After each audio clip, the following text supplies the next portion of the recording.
Today is the fourth Sunday of Advent. In the first reading, King David was enjoying wealth and prosperity, and he realized that whilst he lived in a beautiful palace, the Ark of the Covenant, the symbol of God's presence, was kept in a tent. He therefore wished to build a magnificent temple for God.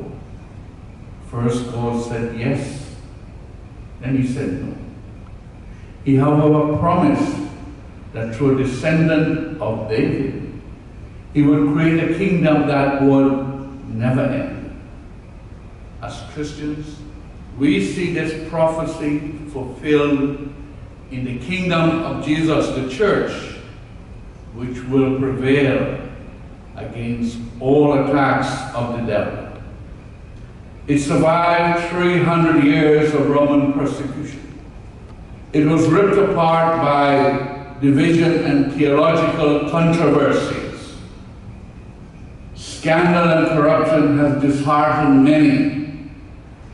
During the age of Enlightenment, when science declared it held the truth and accused religion of being based on superstition, it seemed that religions would fade away. Do not become disheartened. The gates of hell will never prevail against the church. What will separate us from the love of God? Nothing will stop God from loving us, even if we sin. However, we may feel abandoned in times of distress and persecution. Advent is about the three comings of the Lord at his incarnation, through Scripture, the sacraments, and the return of Jesus to judge the living and the dead. The themes of Advent can be found in the Advent wreath. Jesus is the light of the world.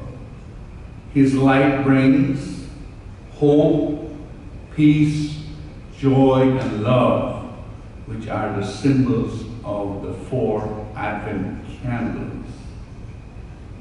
There's hope in Advent because God is always faithful to his promises, great and small, even if they take longer than we expect.